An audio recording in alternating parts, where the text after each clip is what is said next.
how to convert decimal to percent and to fraction. Okay, so let's try this example. So we have 0.35 convert to percent. So to convert decimal to percent, all we have to do is, so sabay natin gagawin ito, yung decimal point, imumove natin 2 decimal places to the right and then put the percent symbol. So ang 0.35 ay equivalent to yung decimal point mapapapunta na dito. So we have 35%. Or another way is just multiply by 100. And then ang shortcut kapag nagmumultiply by 100 is just move the decimal point 2 places to the right. So yun lang yung step natin. 2 decimal, move natin 2 places to the right and then put the percent symbol. So in fraction naman, to convert decimal to fraction, bilangin lang natin ilan yung decimal places natin.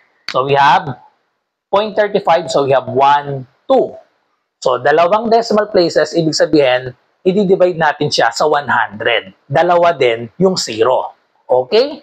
So yung tandaan, pag nag-convert decimal to fraction, ang bibilangin yung decimal places, yun ang number of 0 sa denominator. And then, laging may 1 syempre. So, magiging 100 ang denominator.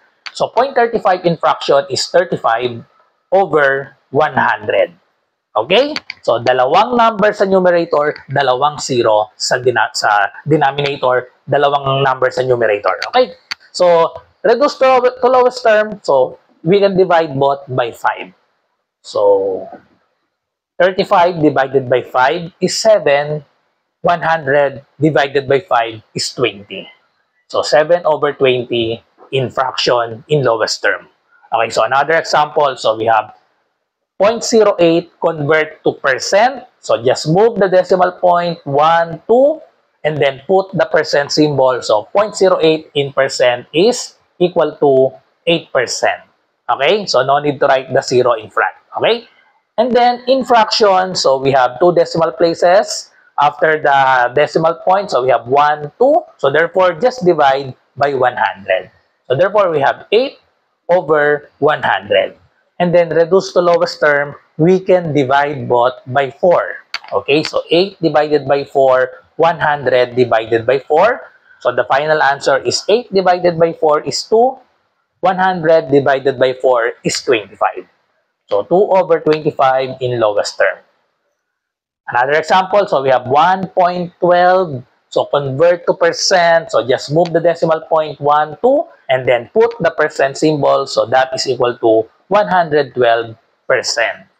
And then in fraction, so we can isolate this whole number. So lagay na natin sa gitna 1, and then we have 2 decimal places. So we have 1 and 12 over 100. Okay, so next, reduce to lowest term, 12 over 100, we can divide this both by 4. So divide both by 4, so the final answer is 1, and 12 divided by 4 is 3. 100 divided by 4 is 25. So 1 and 3 over 25. So try nyo naman ang number 4. So 3.4 convert to percent and in fraction.